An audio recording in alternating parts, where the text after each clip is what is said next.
Tidak ada apapun yang lebih dekat ketimbang Allah Ta'ala. Tidak ada apapun. Jadi dekatnya kepada diri kita itu dekat sekali. Nah, karena dekat sekali, gak mungkin kita tidak khusyuk, gak mungkin. Jadi karena itu kalau sholat ya, pastikan merasakan bahwa yang sholat itu Allah. Engkau adalah sarana, aku adalah sarana, siapapun sarana. Yang sholat itu adalah Allah Ta'ala kepada Allah.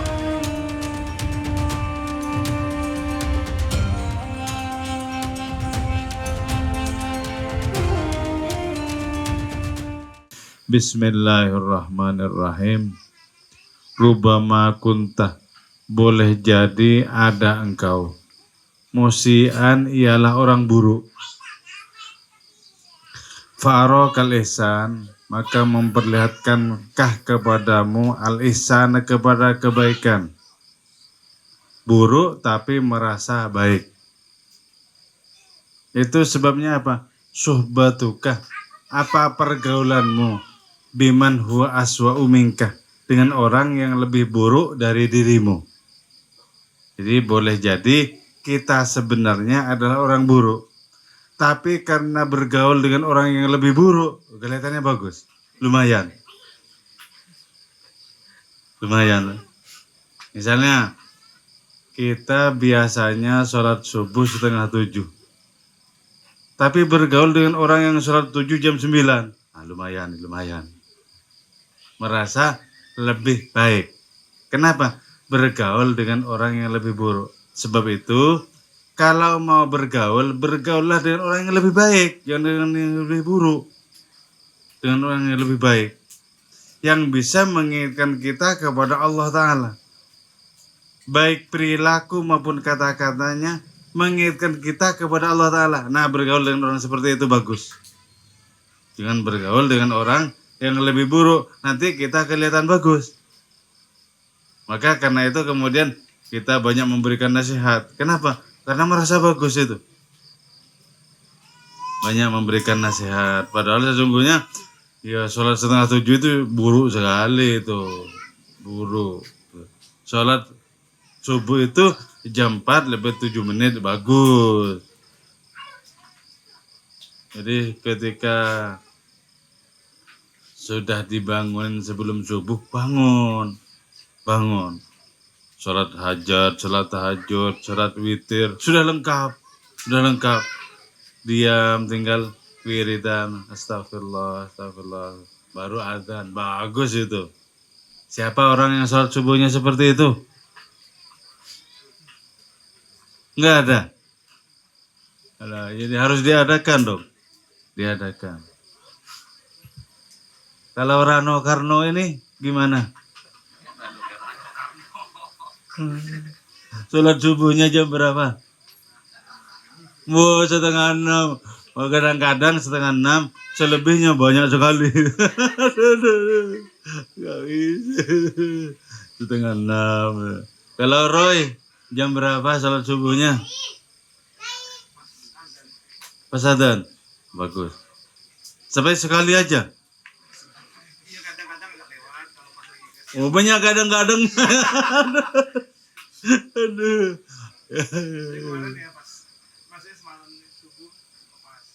Oh, Pak.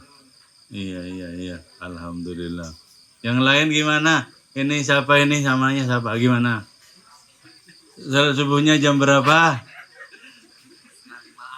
Oh, 4:30-an masih kamar mandi, lambat ke kamar mandinya kan? Gitu deh. Jadi sesungguhnya salat subuh itu peluangnya sangat banyak bagi diri kita. Sangat banyak. Jadi hati kita itu jadikan sebagai tempat bersemayamnya Allah Ta'ala. Nah, kalau seperti itu bagus mesti kita. Hati kita merupakan tempat bersemayamnya Allah Ta'ala. Bagus pasti bagus. Sebelum jam subuh sudah bangun. Subuhnya jam 4 lewat 7 menit kok. Jam 12:30 udah bangun sudah. Mantap sekali itu. Berarti apa? Kebaikannya sangat gemuk itu. gemuk. Kenapa? Karena hatinya merupakan tempat persemayaman Allah Subhanahu wa taala. Kanjeng Nabi Muhammad sallallahu alaihi wasallam bersabda, qalbul mu'min arsyullah, hatinya orang beriman itu istana bagi Allah taala. Nah, kalau sudah istana bagi Allah taala, maka tidak mungkin ditempati oleh apapun yang lain. Kenapa? Karena Allah taala itu maha pencemburu. La ahada aghyaru minallah. Tidak ada seorang pun yang lebih pencemburu ketimbang Allah Ta'ala. Tentu saja ya, kita dicemburui oleh Allah Ta'ala kalau kita sebagai kekasihnya. Kalau bukan apa-apanya, ya terserah. Nggak mungkin dicemburui. Jadi Allah Ta'ala itu cemburu kepada kasih-kasihnya. Kalau bukan kekasih Allah Ta'ala ya nggak dicemburui. Terserah mau dipegang siapa, mau dilihat siapa, ya terserah. Jadi kayak gitu ya. Kalau pengajian ini diamalkan pasti bagus loh, pasti bagus. Kecuali kalau cuma didengarkan, nggak ada kepastian itu, nggak ada kepastian. Cuma didengarkan apa diamalkan? Insya Allahnya gimana itu?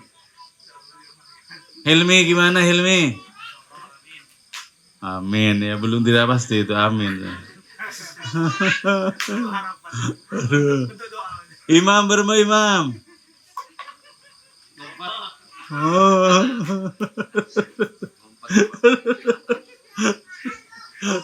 Jadi kayak gitu deh.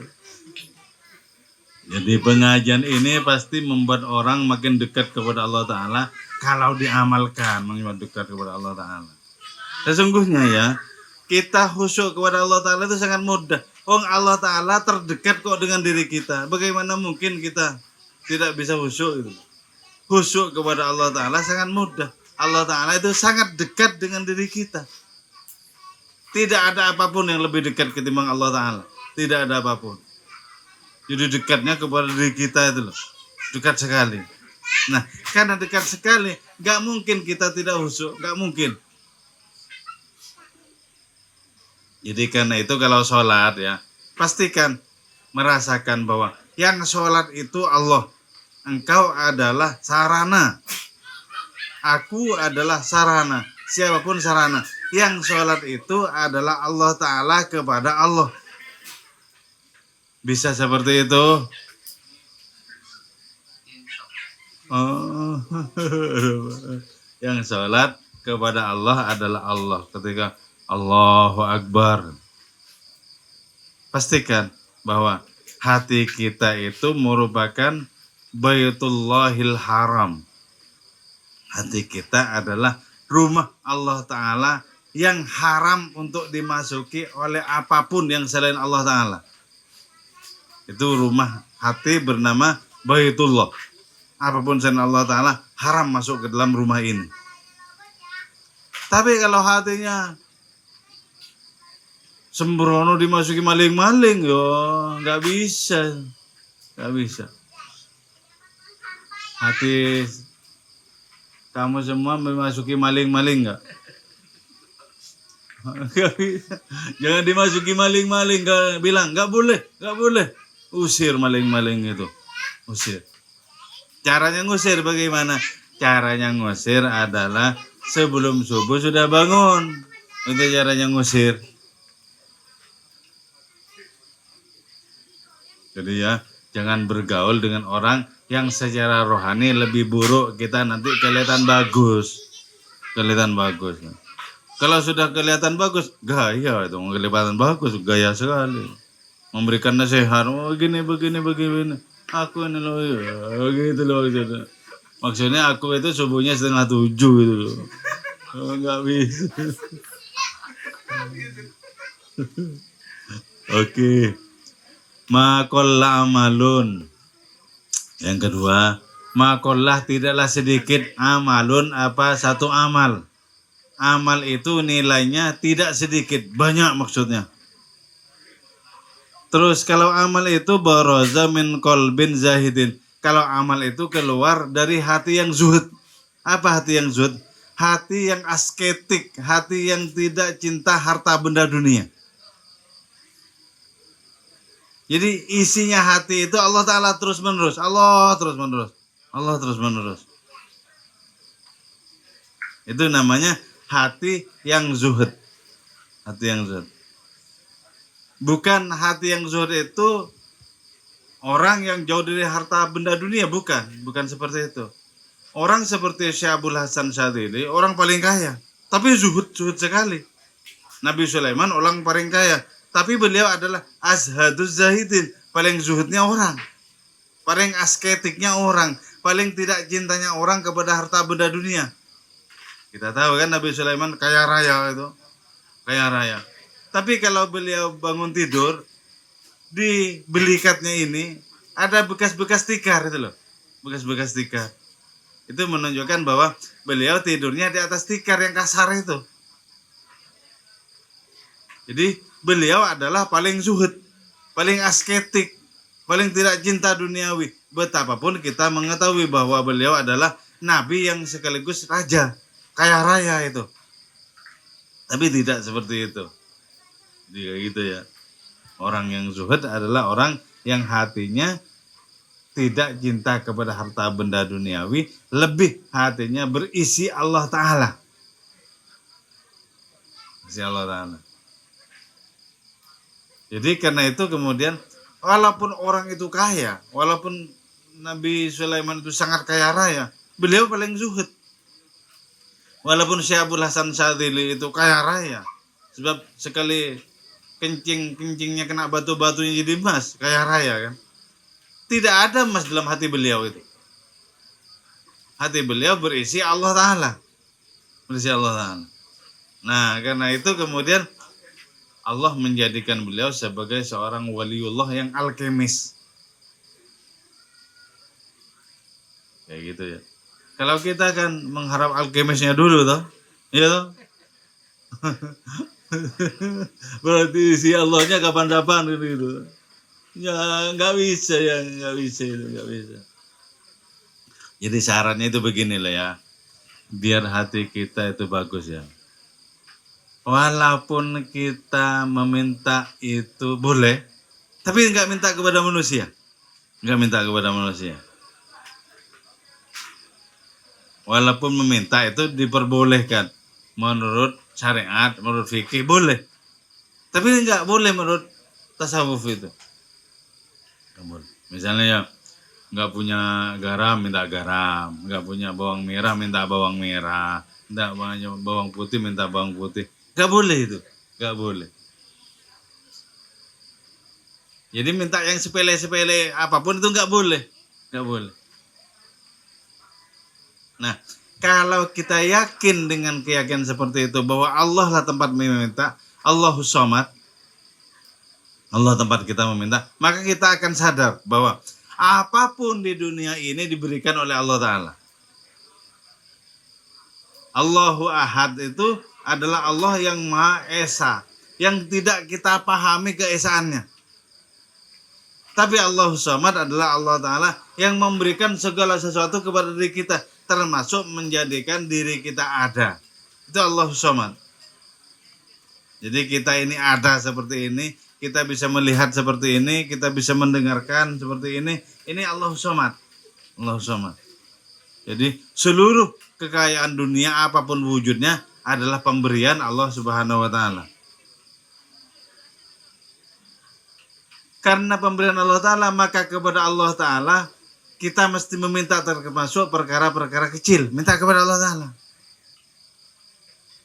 Nabi Musa bikin roti, tidak tahu campuran garamnya seberapa. Itu mintanya kepada Allah Ta'ala, minta tahunya. Ya Allah, saya nggak tahu garamnya seberapa, nanti keasinan. Itu tanyanya kepada Allah Ta'ala. Jadi hanya kepada Allah Ta'ala segala sesuatu ini boleh minta. Tapi kalau kepada yang lain, kepada umat manusia, harus malu kita, malu. Baru kalau dikasih oleh manusia, terima. Kenapa? Karena sesungguhnya diberikan oleh Allah Ta'ala lewat perantara manusia. Itu boleh. Paham apa tidak paham? Paham. Jadi kayak gitu. Nanti kalau kita amalkan, hati kita menjadi lebih mulia. Terus amalkan lebih mulia. Terus amalkan lebih mulia. Terus lebih mulia. Jadi kemuliaan di hadapan Allah Ta'ala itu berlapis-lapis sampai tidak terhingga. Bahwa seluruh tingkatan di hadapan Allah Subhanahu wa Ta'ala, semua itu adalah tingkatan kedudukan milik Allah Ta'ala. Walillahil izzatu jami'a. Milik Allah Ta'ala semua wujud kemuliaan itu. Jadi mulai derajatnya orang yang paling bawah sampai yang paling tinggi derajatnya para nabi, para rasul, semuanya milik Allah Ta'ala. Semuanya milik Allah Ta'ala.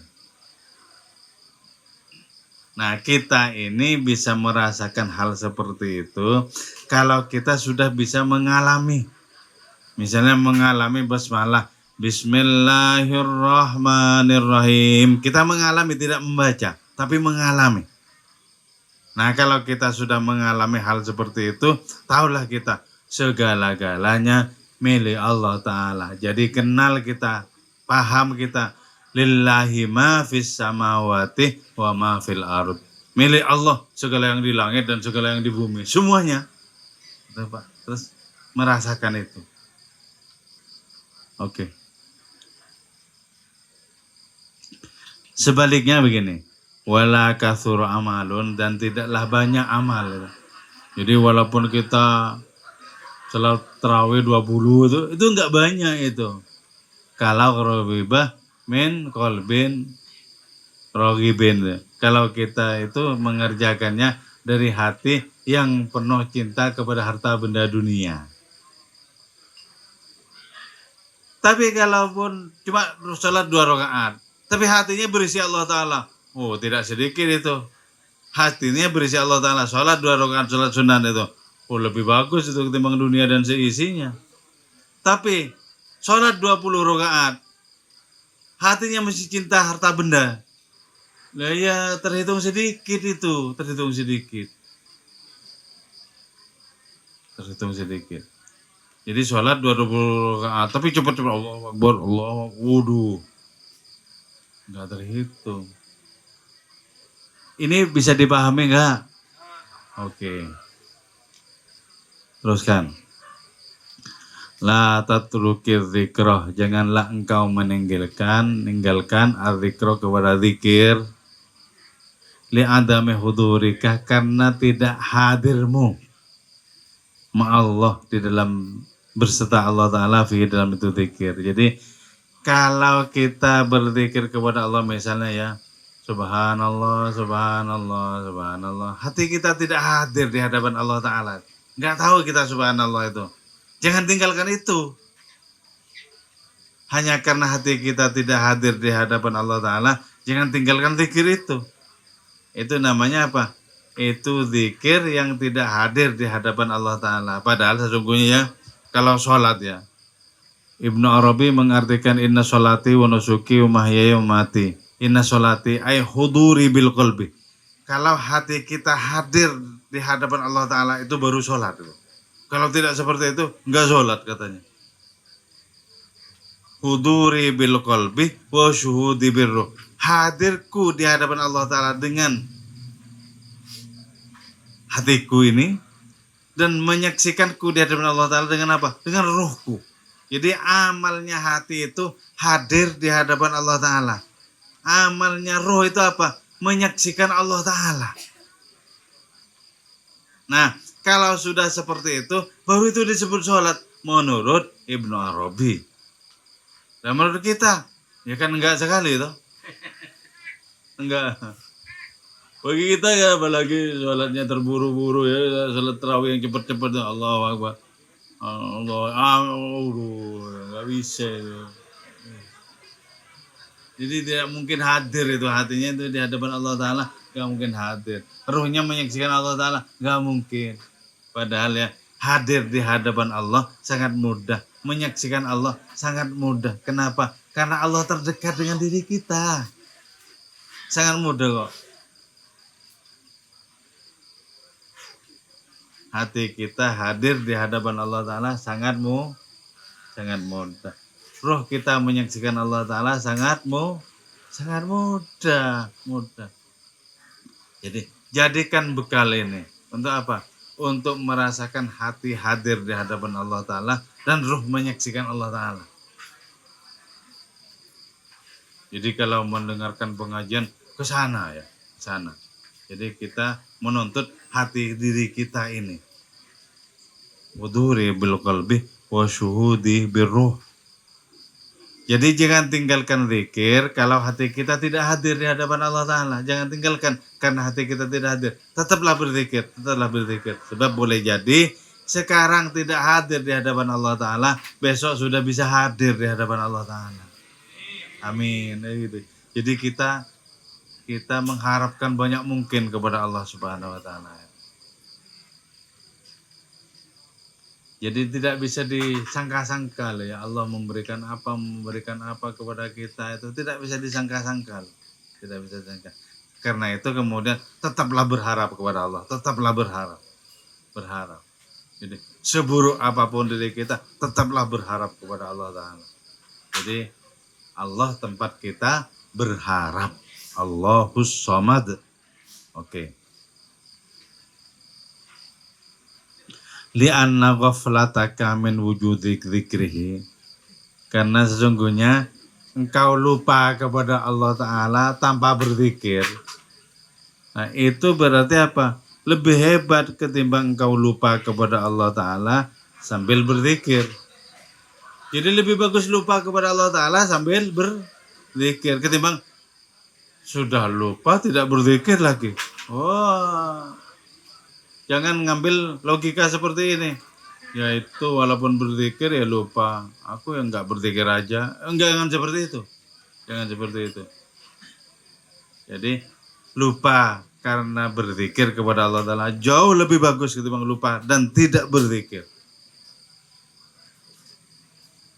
Jadi karena itu ya, kita pastikan berzikir kepada Allah Ta'ala. Biarpun kita lupa, berzikir terus.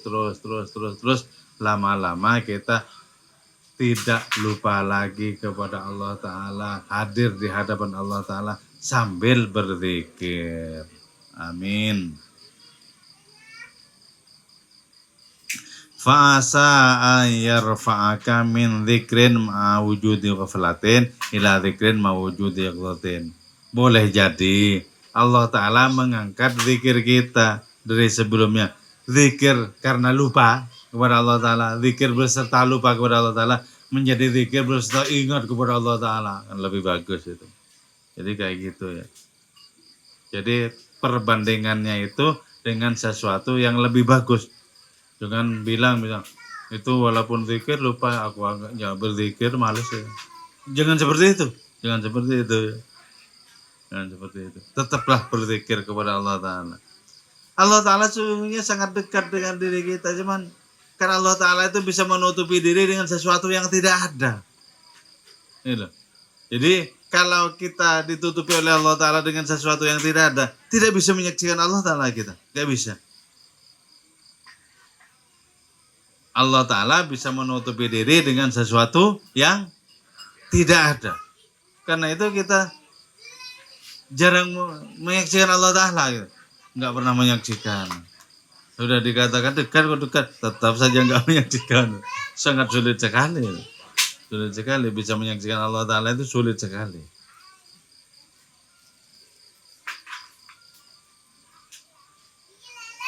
Wa min dzikrin mawjudi hudurin, dan dari zikir beserta hadir ke hadapan Allah Subhanahu wa Ta'ala itu ila dzikrin mawjudi ghaibatin an masi wallah, menuju zikir kepada tidak adanya segala sesuatu selain Allah Ta'ala. Kalau kayak para sufi itu menyaksikan apapun saja itu Allah Ta'ala. Makanya kemudian mereka bangga mengatakan, coba tunjukkan kepada aku mana yang bukan Allah Ta'ala, coba tunjukkan. Enggak ada. Kenapa? Karena segala sesuatu yang dilihat semuanya itu sudah Allah Ta'ala. Kenapa Allah Ta'ala? Karena yang menciptakan pasti Allah Ta'ala. Enggak mungkin yang lain. Yang menciptakan rupaku ini pasti Allah Ta'ala. Di dalam rahim ibu dulu. Yang menciptakan rupamu juga pasti Allah Ta'ala. Dalam rahim ibunya dulu. Menciptakan rupa siapa saja pasti Allah Ta'ala. Pasti Allah Ta'ala. Nah, dari situ ya kemudian jelas Allah Ta'ala itu ketika memberikan sesuatu kepada diri kita, itu tidak seperti apapun yang kita harapkan itu loh. Tapi seringkali begini, Allah memberikan sesuatu kepada diri kita dengan tanpa dinyana, dan itu menjadi tiba-tiba itu loh. Tiba-tiba. Jadi tidak sama dengan apa yang kita harapkan. Jauh lebih hebat yang apa diberikan oleh Allah Ta'ala. Jadi kayak gitu deh. Jadi Allah Ta'ala maha dekat kepada kita, tapi sangat hebat Allah Ta'ala itu. Kenapa? Karena kita tidak menyaksikan hadiratnya itu. Padahal jelas ya, semua ciptaannya itu sangat nyata di hadapan diri kita. Dan Allah Ta'ala tidak pernah jauh dari ciptaannya, dekat dengan ciptaannya.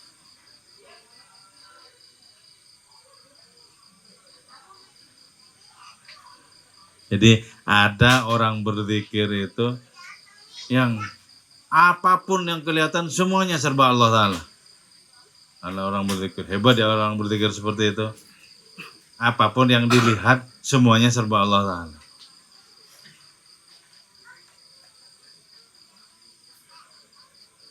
Apapun yang dilihat semuanya serba Allah Ta'ala. Apapun yang dilihat semuanya serba Allah Ta'ala. Nggak ada yang bukan Allah Ta'ala. Jadi tentang dunia, tentang bumi, tentang langit, kecil sekali ini sebenarnya, kecil sekali. Kenapa? Karena langit dan bumi tidak bisa menampung Allah. Nggak bisa. Terlampau kecil untuk bisa menampung Allah Ta'ala. Sementara hati kita orang beriman ini bisa menampung Allah Ta'ala. Kan lebih hebat hati kita.